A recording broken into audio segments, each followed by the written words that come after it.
皆さん、また来てくださってありがとうございます。こちらは金曜日の夜のニューヨークです。今日はね、今日のビデオは、ちょっとね、ワクワクできる動画を上げてみたいと思います。ということでね、2024年、あなたはロン派それともドン派ということで、ドナルド・トランプさんかロン・デサントス派かということで、このお題の動画を上げてみたいと思います。ということで、ジェシー・キャリアンさん、どうぞ。Former counselor to President Trump and a Fox News contributor. Did DeSantis's message break through this week, or was it the Trump show? It was mostly the Trump show, and his response, really his first big response to Trump's critique of him, was at once this odd combination of too anemic, because it's Alvin Bragg trying to put a former president in handcuffs, and overly sarcastic. And you even had people like Van Jones at CNN, a number of Trump-hating Manhattan attorneys saying, I think the Bragg case is too weak to even bring it in the first place. So here's a chance for a Yale, Harvard Law School educated, successful governor of Florida to say, we can't just prosecute our political opponents, that's wrong. And then he talked a little bit about policy. But I think you also saw the problem for Ron DeSantis and really anybody else these days. They're always going to be asked about Donald Trump. This is his turf. He sets the terms of the debate. He sucks up all the oxygen in the room, and you can't help, no matter what you want to do, if you want to talk about the economy, which DeSantis doesn't do enough of, you want to talk about energy policy, Putin as a war criminal, you're going to be asked about Donald Trump for half of these interviews, and you almost can't escape it. The other thing is governors are very popular for the great stuff they do. I look at Florida, Iowa, Ohio. Jesse, these are three states that Barack Obama carried twice that are now ruby red. DeSantis in Florida. So that's a big turnabout. But they don't have the foreign policy and national security credentials and experience that I believe is going to be on the ballot in these Republican primaries. They're going to worry that governors at the state level can't really do what Donald Trump did, which is be in the room with and contain Xi Jinping of China, Vladimir Putin, and of course Kim Jong-un. You don't think DeSantis could stand toe-to-toe with a Putin or a Xi? I know he could, and we would all back him if he was our commander-in-chief and president. There's no question.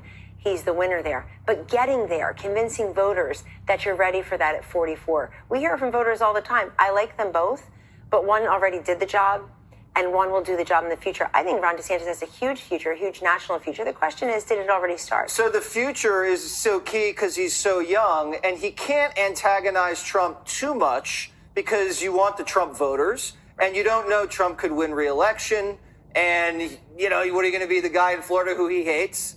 But they do always patch things up. Look They at will. I believe Rand they Paul and Ted Cruz. How do you see the relationship going forward? I think this is a competition for the Republican nomination, and we are the pro-competition, pro-capitalist party. We should welcome competition. I think it's great Kevin McCarthy had to go through 15 votes, even though I support him for Speaker. I think it's great Ronna McDaniel had competition for RNC chair, even though I supported her.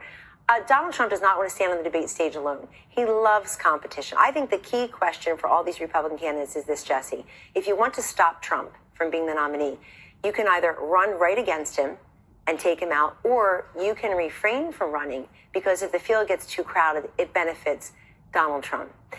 The last thing I'll say about this is that the donors, the anchors, the pollsters, the political cognoscenti, none of us choose who the nominees are. None of us.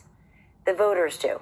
And in the quest to always get Trump, which doesn't apply to Ron DeSantis, but the quest to get Trump, nobody truly gets his 74 million voters. They've never taken a moment to figure out what are the voters' aspirations, frustrations. Why do they stay with this guy? And the people who say, well, it's a cult. It's not a cult of 74 million people.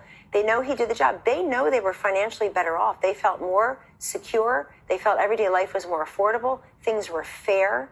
They felt as parents, they had rights. They felt we were energy independent. 4.5 million people had not walked across the southern border. The list goes on and on. And one last thing, and make this quick. All of our people texting are saying, why can't we have a Ron Don or a Don Ron ticket? Well, they could if one of them moves out of Florida. So this is what Dick Cheney had to move out of Texas back to Wyoming to be George W. Bush's VP. You just can't have them from the same state. I think they could do a coin toss. And for that last point, I think the big news of the week is that Trump is up in the polls. Yeah, he is. We covered that last night. He's up pretty big.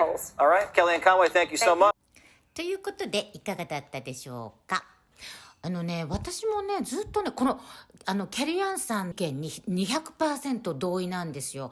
私もね、ずっとね、やっぱりロンデサントスだよねって言われてる頃から、いや、私は、やっぱり多くの人は、トランプさんを押すんじゃないかなって思ってたんですね。なぜかっていうとね、ここでね、皆さん忘れちゃいけませんよ。まだ1年あるんですよ。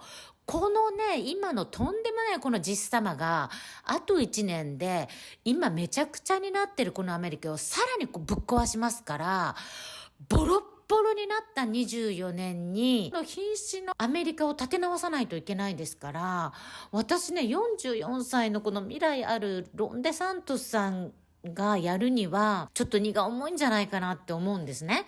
だから本当にトランプさんには申し訳ないんですけど、やっぱりここはトランプさんがもう最後の4年ですから、もうこのボロボロをまたすごい力で元に戻したところ、次ロンデサントスさんがこの若さと新しい革新的なやり方でどんどんもっともっと強いアメリカにしてくれて、世界をもっともっと平和にしてほしいなと思ってるんですよね。だからやっぱりね、次はトランプさんじゃないかなと私は思っています。皆さんはどうでしょうか。また下に意見でも書いてください。ということで、素敵な週末をお迎えください。